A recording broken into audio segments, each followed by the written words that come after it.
In the annals of human conflict, certain symbols rise above the cacophony of war, embodying not just military might, but the very soul of a nation's ambition, pride, and ultimately its tragic fate.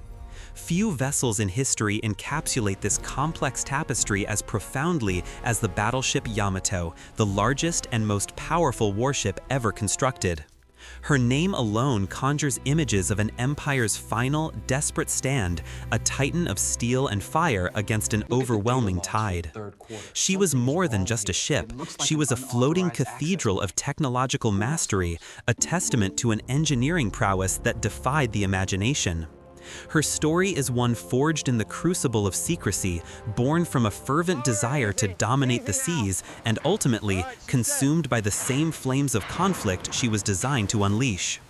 This is the saga of the Battleship Yamato, a legend built on the foundation of national pride, propelled by an unwavering ambition, and destined for a collision course with destiny beneath the rising sun. The year is 1937.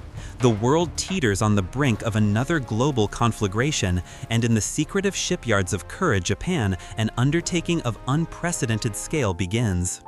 The Imperial Japanese Navy, keenly aware of its numerical disadvantage against potential adversaries like the United States and Great Britain, sought not parity, but decisive superiority. Their answer was not in numbers, but in sheer, overwhelming power. They envisioned a battleship so colossal, so heavily armored, and so devastatingly armed that no existing fleet could stand against it. This was the genesis of the Yamato class. The Washington Naval Treaty, signed years prior, had imposed limits on the size and armament of capital ships.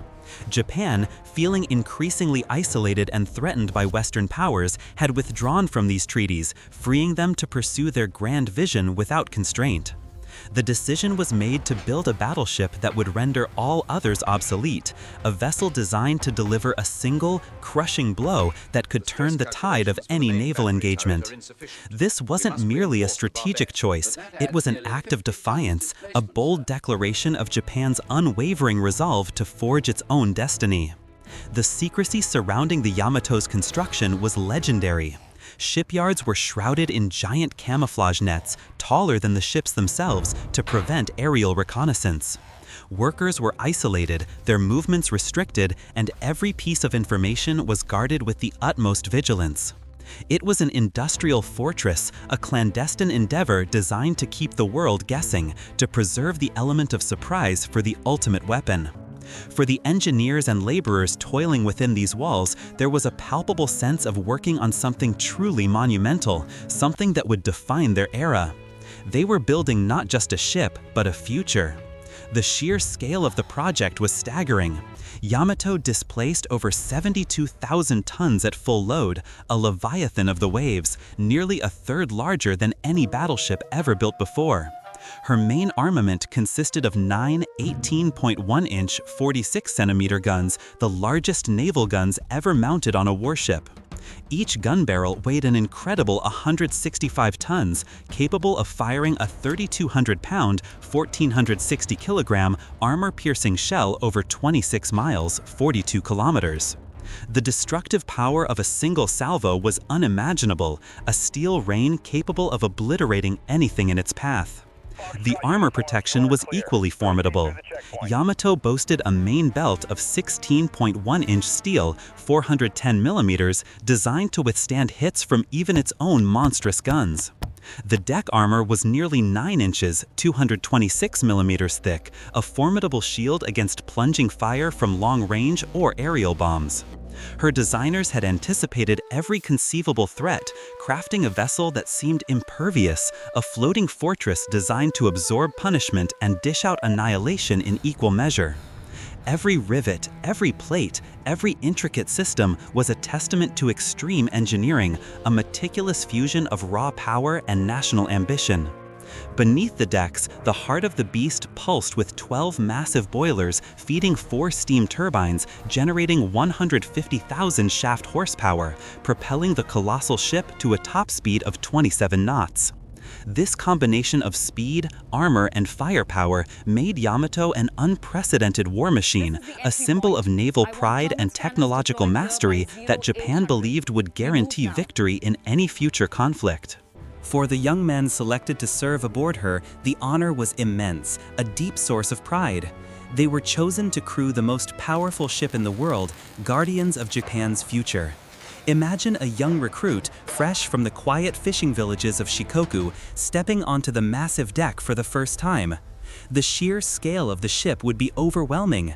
The towering superstructure, the immense barbets of the main guns, the labyrinthine corridors within. A sense of awe, mixed with a profound trepidation, would wash over him. This wasn't just a ship, it was a city of steel, a world unto itself, filled with thousands of men, each a cog in the mighty machine. The air would hum with the scent of oil, salt, and anticipation. His name might be Kenji. He would have dreamed of this moment since childhood, when stories of Admiral Togo and the glory of the Imperial Navy filled his imagination. Now, here he was, one of the elite, part of a crew dedicated to this ultimate weapon. He would feel a surge of pride, a sense of belonging to something far greater than himself.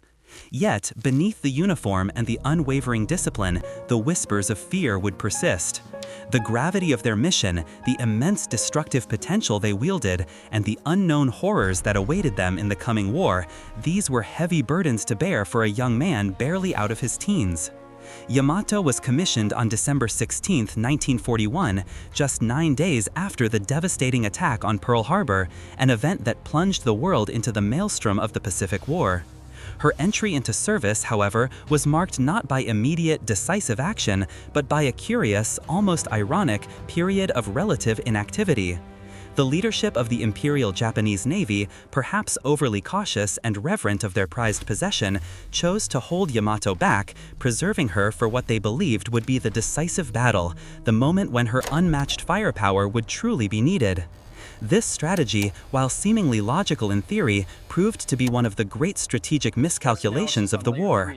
While Yamato, the ultimate battleship, waited, the very nature of naval warfare was undergoing a revolutionary transformation. The aircraft carrier, once an auxiliary vessel, was rapidly emerging as the dominant force on the high seas.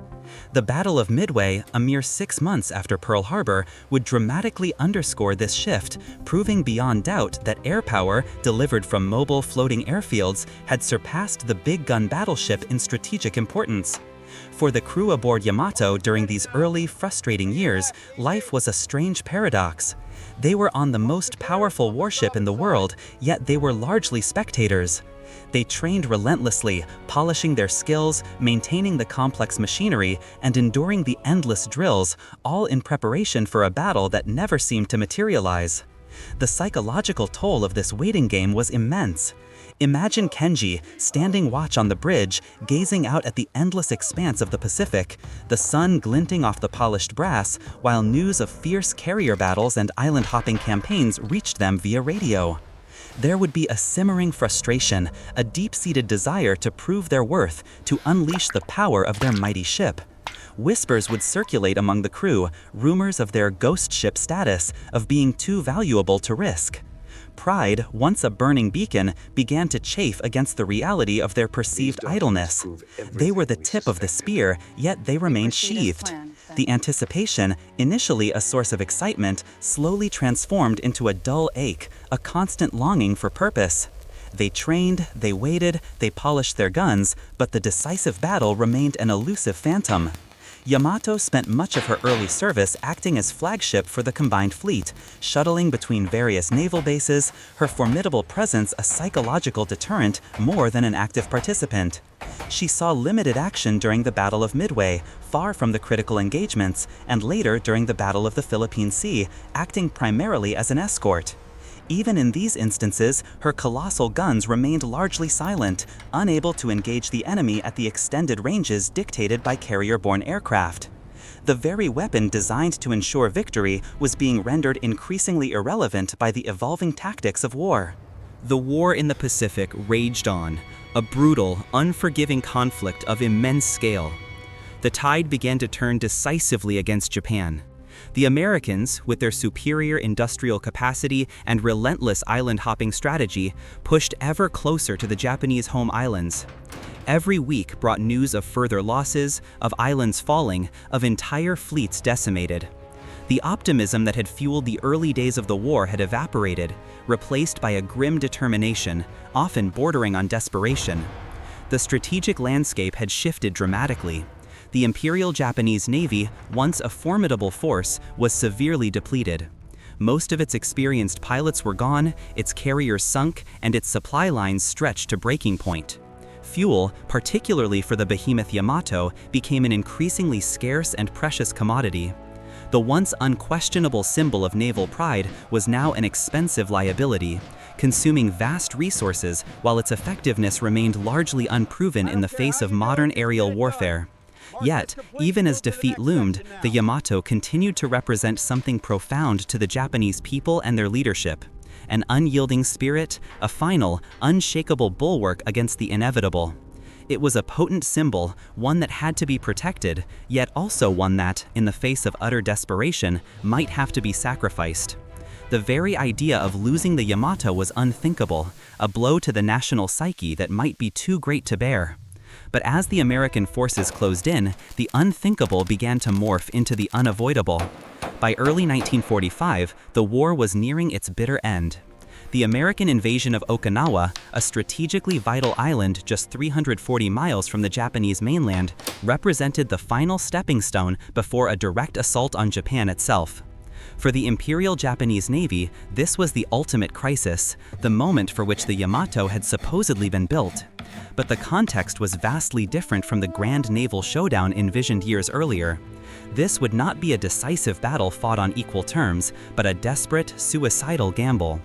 Operation Tengo was conceived as a final, desperate offensive, a one-way mission aimed at disrupting the American invasion fleet off Okinawa. The objective was stark. Yamato, accompanied by a small escort of light cruisers and destroyers, was to sail south, break through the American defenses, and wreak havoc among the transports and landing craft, even if it meant beaching herself on the shores of Okinawa to continue fighting as a formidable shore battery. It was a mission born of desperation, a forlorn hope, a final defiant roar in the face of impending defeat. There was no air cover provided for the task force. Japan's naval air arm had been all but annihilated, and what few aircraft remained were being hoarded for kamikaze attacks, another desperate measure born of strategic bankruptcy. The fuel allocated to Yamato for Operation Tengo was barely enough for a one-way trip, a stark, chilling indication of the mission's true nature. Everyone involved understood the implications. This was a suicide mission. The pride that had once swelled in the chests of men like Kenji now mixed with a chilling dread, a quiet acceptance of their ultimate fate. On April 6, 1945, the Yamato, now the flagship of Vice Admiral Seiichi Ito, departed Tokuyama with her escort. The mood on board was somber, heavy with the weight of their knowledge. Kenji, now a seasoned sailor, would have seen the grim determination in the eyes of his comrades, the forced smiles, the quiet contemplation. There were no illusions of glory, only a profound sense of duty, a willingness to make the ultimate sacrifice for their emperor and their homeland. Letters were written, farewells exchanged in silent glances. As the Yamato steamed south, a low, gray sky hung heavy overhead, matching the mood on deck. The sea was calm, an ironic tranquility before the storm. The immensity of the ship, once a source of comfort and power, now seemed to emphasize their isolation, their solitary defiance against an unseen, overwhelming enemy. They were a single, magnificent target, sailing into a maelstrom of steel and fire. The hum of the engines, the creak of the hull, every sound would have been amplified by the unspoken tension, the knowledge that every nautical mile brought them closer to their inevitable confrontation. The American forces, forewarned by intelligence, were ready. On the morning of April 7, 1945, their scout planes spotted the Yamato task force. What followed was a spectacle of overwhelming air power against the largest battleship ever built, a tragic testament to the undeniable shift in naval strategy. Wave after wave of American aircraft, over 300 planes from multiple carrier groups, descended upon the lone Japanese fleet. For the men aboard Yamato, the initial sighting of enemy aircraft would have been a moment of visceral terror mixed with an adrenaline-fueled readiness. Klaxons blared, echoing through the steel corridors. "Battle stations," the cry would have rung out.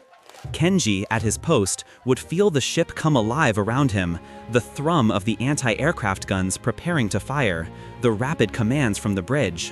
This was it. The battle they had trained for, the one they had waited for, had finally arrived.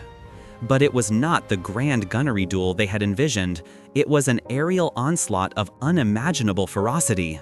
The air above Yamato became a maelstrom of flak and tracers, a desperate attempt to fend off the incoming swarm. Her numerous anti-aircraft guns, from the powerful 5-inch dual-purpose guns to the smaller 25mm cannons, spewed torrents of fire into the sky. The roar was deafening, a continuous, concussive assault on the senses. Black puffs of anti-aircraft bursts dotted the sky, some finding their mark, sending American planes spiraling into the sea in plumes of smoke and fire. For a fleeting moment, a glimmer of hope might have pierced the dread. Perhaps they could fight them off. But the sheer numbers were overwhelming. Dive bombers, laden with heavy bombs, plunged towards the massive ship, releasing their deadly payloads. Torpedo planes, flying dangerously low, skimmed the waves, launching their fish towards Yamato's vulnerable flanks. The ship, despite its immense size, was surprisingly agile, twisting and turning in desperate attempts to evade the incoming attacks. The skill of her crew was undeniable, but the odds were stacked impossibly high. The first torpedoes struck, slamming into Yamato's port side with thunderous impacts that shook the entire ship. A sickening lurch, a shriek of tortured metal, and the distant cries of men would have been heard. Water poured into the breached compartments, and the ship began to list. Damage control teams, brave and determined, rushed to contain the flooding, to patch the gaping wounds, but the attacks were relentless. The focus was no longer on fighting the enemy, but on keeping the Leviathan afloat. Bombs rained down, exploding on the armored decks, tearing through the superstructure, setting fires ablaze. Men were thrown from their feet by the concussions, the air thick with smoke, dust, and the acrid smell of burning chemicals. The roar of the guns, once a sound of defiance, now mixed with the screams of the wounded and the frantic orders of officers trying to maintain control amidst the growing chaos. Kenji, exposed to the elements, would have felt the searing heat of explosions, the spray of ocean water mixed with debris, the terror of knowing that death could come from any direction at any moment. Despite the heavy armor, the continuous pounding began to take its toll.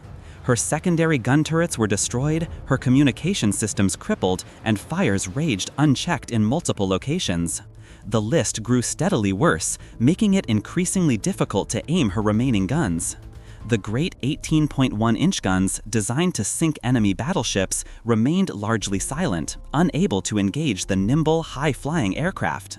It was a tragic irony, the ultimate weapon rendered obsolete by the very evolution of warfare. The human element amidst this mechanical maelstrom was profound. Fear, raw and primal, would have gripped every man, but it was often tempered by a grim determination. Sailors rushed through smoke-filled corridors, carrying wounded comrades, fighting fires, or trying to shore up damaged bulkheads. Officers, their uniforms singed and faces grimy, shouted orders, attempting to bring order to the unfolding disaster. Kenji, exposed to the elements, would have felt the searing heat of explosions, the spray of ocean water mixed with debris, the terror of knowing that death could come from any direction at any moment. Despite the heavy armor, the continuous pounding began to take its toll. Her secondary gun turrets were destroyed, her communication systems crippled, and fires raged unchecked in multiple locations. The list grew steadily worse, making it increasingly difficult to aim her remaining guns.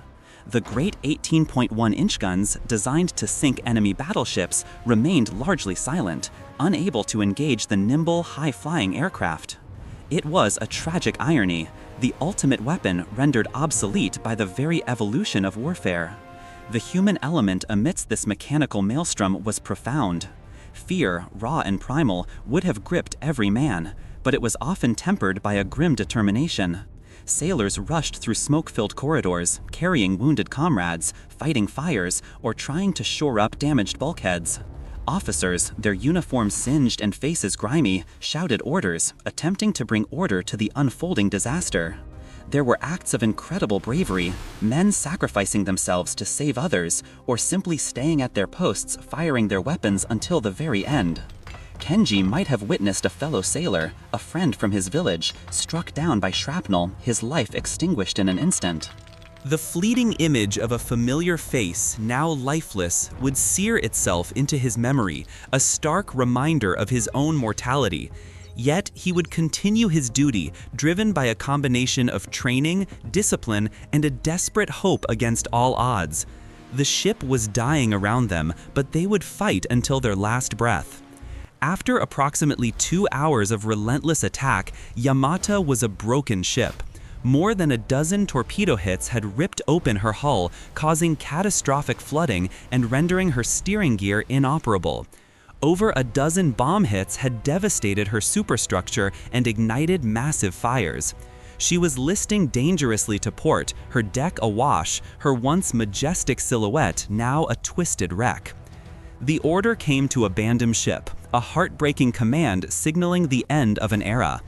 As the massive vessel capsized, the air began to fill with the cries of men struggling in the water, clinging to debris, or trying to escape the sinking behemoth. Then, with a cataclysmic explosion that ripped the ship in two, the Yamato finally met her end.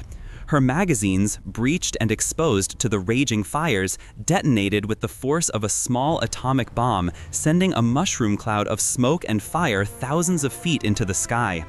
The concussion was felt for miles, a final thunderous salute to the greatest battleship ever built. The Yamato sank at 2:20 p.m. on April 7, 1945, taking with her 2,498 of her crew, including Vice Admiral Ito. Only 280 men survived the inferno and the churning waters. For Kenji, if he were among the survivors, the experience would forever be etched into his soul. The image of the proud ship, their home and their symbol of power, tearing itself apart in a cataclysm of fire and steel would haunt his waking hours and pervade his dreams. The cries of his dying comrades, the smell of burning oil, the taste of salt and fear, these sensory memories would be his constant companions. The sinking of the battleship Yamato marked a poignant and tragic end to an era. It was a decisive demonstration of the supremacy of air power over even the most heavily armed and armored surface vessels. The lessons were stark and undeniable. The age of the battleship, as the undisputed queen of the seas, had irrevocably passed. Power, pride, and strategy had indeed collided beneath the rising sun, but the outcome was not the glorious victory Japan had envisioned. Instead, it was a profound, devastating defeat, a symbol of an empire's final, desperate stand. Yamato's demise resonated far beyond the immediate tactical implications. It served as a brutal, visceral lesson in military engineering and strategic planning. The pursuit of ultimate individual power in a single vessel, while a triumph of engineering, proved to be a flawed strategy when faced with the collective, adaptable might of carrier-based air wings. The focus on big guns had blinded naval planners to the evolving realities of modern warfare, a lesson paid for in the lives of thousands of brave men and the destruction of a national icon. Yet, despite her tragic end and her limited combat record, the battleship Yamato remains an enduring legend. Her story continues to captivate, not just for her immense size and power, but for what she represents. The culmination of an era, the embodiment of a nation's indomitable spirit, and a potent reminder of the profound human cost of war. She stands as a monument to human ingenuity, a testament to the pursuit of technological mastery, even when that pursuit ultimately leads to a dead end in the ever-shifting landscape of conflict. Her legacy is not merely one of defeat, but one of resilience and sacrifice. For the Japanese, the Yamato became a symbol of national honor, a ship that fought bravely against insurmountable odds.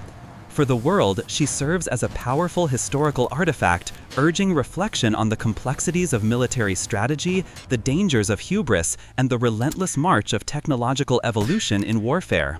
The ghost of Yamato still sails the deep, a silent sentinel whispering tales of power, pride, and the tragic collision of ambition with reality. The men who served on her, from the admirals on the bridge to the engine room mechanics, were part of a grand yet ultimately doomed enterprise. Their emotions, from the initial awe and pride to the final terror and despair, paint a vivid picture of the human experience within the crucible of war. They were soldiers, sailors, men caught in the currents of history, asked to make the ultimate sacrifice for a cause they believed in. Their bravery, their unwavering dedication, even in the face of certain death, remains a testament to the enduring human spirit. The image of the Yamato, they were soldiers, sailors, men caught in the currents of history, asked to make the ultimate sacrifice for a cause they believed in. Their bravery, their unwavering dedication, even in the face of certain death, remains a testament to the enduring human spirit. The image of the Yamato, listing dramatically, engulfed in flames, before its final colossal explosion, is seared into the collective memory of the Second World War.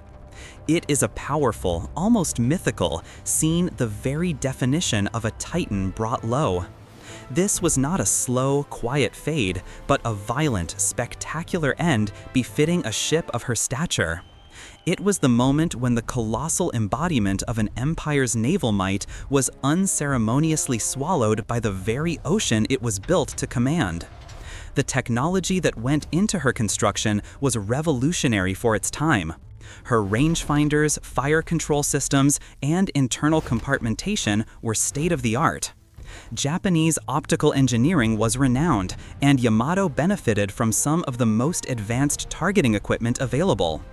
The precision required to build and integrate such massive components, from her huge turrets to her intricate steam plants, speaks volumes about the industrial capabilities of Japan during that period. She truly was a marvel of the modern age, a pinnacle of naval architecture. And yet, these incredible feats of engineering were ultimately rendered insufficient by a strategic miscalculation. The focus on singular, overwhelming power, while appealing in its simplicity, failed to account for the emerging complexities of a globalized, technologically advanced war. The belief that one ship could be the decisive factor in a vast, multi-front conflict proved to be a fatal flaw in doctrine. This fundamental oversight became a cornerstone of naval tactical thought for decades to come, shaping how future fleets would be designed and deployed. The vastness of the Pacific Ocean also played a crucial role in Yamato's fate. Its sheer size favored mobile, long-range striking power, qualities epitomized by aircraft carriers. Battleships, with their reliance on line-of-sight engagements and slower operational tempos, struggled to adapt to the expansive battlegrounds of the Pacific. The distances involved meant that naval air power could project force across hundreds of miles, engaging targets long before battleships could bring their main guns to bear. This geographical reality underscored the tactical obsolescence of the big gun mentality. Even the psychological impact of Yamato's existence had its dual edge. While she was a source of national pride and an object of awe, her perceived invincibility also fostered a sense of complacency, perhaps even arrogance, within certain echelons of the Japanese high command. This psychological barrier made it harder to accept the changing nature of naval warfare and to adapt quickly enough to new realities. The belief in Yamato's ultimate power became a form of strategic inertia, preventing the necessary doctrinal shifts that could have prolonged Japan's effectiveness in the war. The concept of a decisive battle itself, a grand engagement where two fleets would meet and one would emerge victorious, was a relic of past naval conflicts. The Battle of Jutland in World War I was perhaps the last true example of such a confrontation between opposing battleship fleets. World War II demonstrated that decisive battles would now be fought across vast distances, with carriers launching crippling strikes that often prevented enemy capital ships from ever seeing each other. Yamato, waiting for a battle that would never come in its envisioned form, became a prisoner of an outdated strategic paradigm. The story of Operation Tango, therefore, is not just about the sinking of a ship, but about the clash of eras, the painful transition from one form of warfare to another.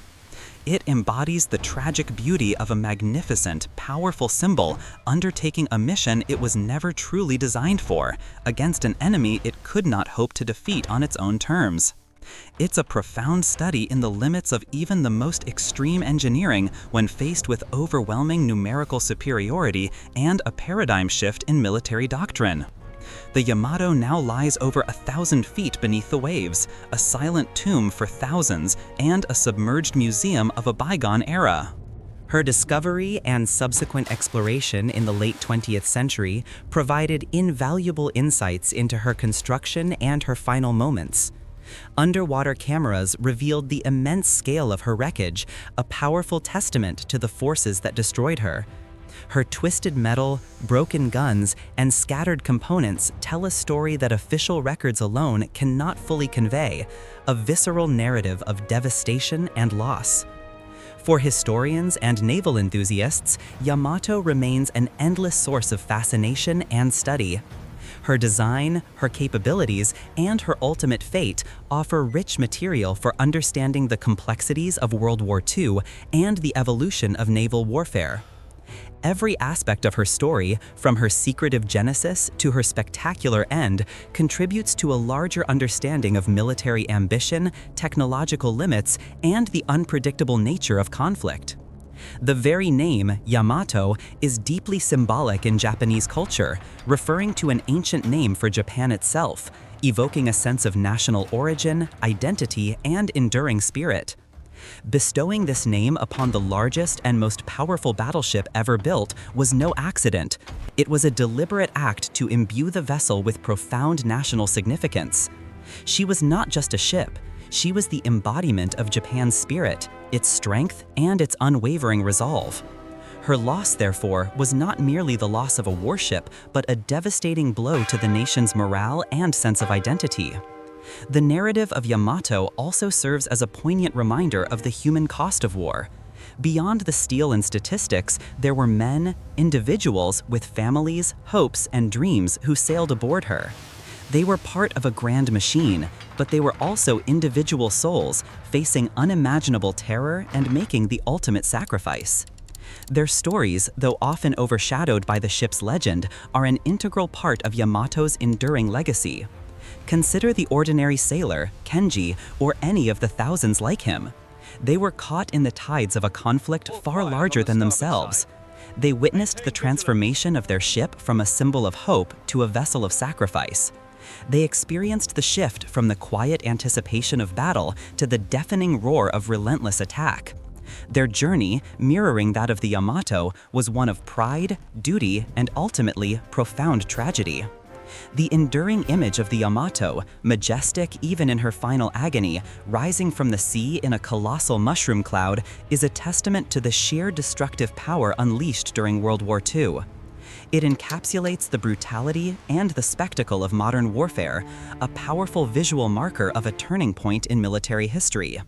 This dramatic end, almost cinematic in its scale, cemented her legend, ensuring that her story would be told and retold for generations to come. In conclusion, the battleship Yamato stands as one of the greatest lessons in naval history. She was a monument to extreme engineering and national ambition, a symbol of pride and technological mastery. Yet her tragic fate in Operation Tengo revealed the limitations of even the most formidable power when confronted with evolving strategy and overwhelming force. Her story is a poignant testament to where power, pride, and strategy collided beneath the rising sun, leaving behind a legacy not just of a magnificent warship, but of a profound and enduring lesson for all time. The ghost of Yamato, with her colossal guns and her tragic end, continues to sail the imagination, a silent, powerful reminder of the relentless, unforgiving nature of war. Her journey, from clandestine birth to fiery demise, is a narrative that transcends mere historical fact, reaching into the very heart of human endeavor and the ultimate cost of conflict.